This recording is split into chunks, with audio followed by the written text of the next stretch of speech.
मौसम विभाग ने उत्तर बिहार सहित सीमांचल के 12 जिलों में भारी बारिश का अलर्ट किया जारी। अगले 3 दिनों में पटना समेत प्रदेश के जिलों में हल्की बारिश और वज्रपात की जताई गई आशंका।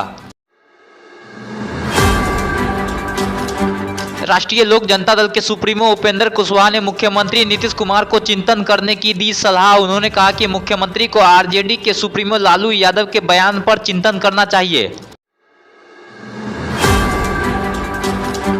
उपेंद्र कुशवाहा ने कहा कि लालू प्रसाद यादव ने राहुल गांधी को दूल्हा बता दिया है। यह भी आश्वासन दिया है कि आप दूल्हा बनेंगे तो हम सब बाराती बनेंगे। नीतीश कुमार को लालू प्रसाद के बयान पर विचार करना चाहिए। उन्होंने साफ कर दिया राहुल गांधी को दूल्हा बताकर और खुद कहा कि हम लोग बारात होंगे, तो इसका क्या अर्थ है? सीधा राजनीतिक उसका अर्थ है।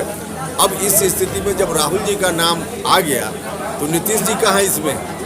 नीतीश जी कहीं नहीं। अब गलतफहमी का शिकार कोई व्यक्ति होते। बिहार शिक्षक भर्ती में अस्थायी की अनिवार्यता को हटाने के खिलाफ राज्य के अभ्यर्थियों में फूटा गुस्सा। राजधानी पटना में शनिवार को बड़ा प्रदर्शन करने का किया गया ऐलान। राज्य के अभ्यर्थी पटना में शनिवार को चक्का जाम कर सरकार के खिलाफ प्रदर्शन करने का किया ऐलान। वहीं अभ्यर्थियों ने मांग किया है कि दूसरे राज्य के अभ्यर्थियों को बिहार शिक्षक बहाली में शामिल करने के फैसले पर सरकार को पुनः विचार करना चाहिए।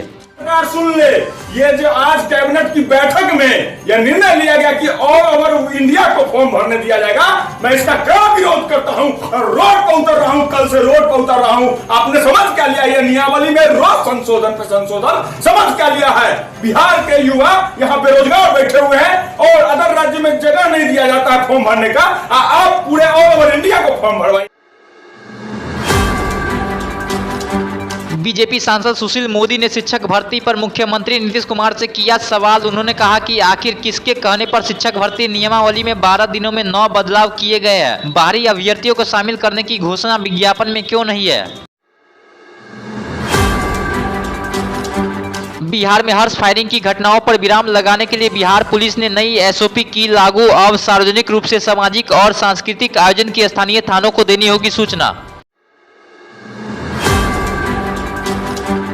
इसके साथ ही पुलिस मुख्यालय की ओर से जारी सूचना पत्र को भी भरकर देना होगा। एडीजी विधि व्यवस्था संजय सिंह ने पुलिस मुख्यालय में आयोजित प्रेस कॉन्फ्रेंस कर दी जानकारी। हम लोगों ने ये देखा है कि इधर जो सांस्कृतिक कार्यक्रम या शादी विवाह में इस तरह की घटनाएं काफ़ी बढ़ गई हैं। लोग अकारण अपने अवैध या अनगिनती शस्त्रों से फायरिंग कर देते हैं, जिससे मृत्यु भी हुई है लोगों की, लोग घायल भी हुए हैं।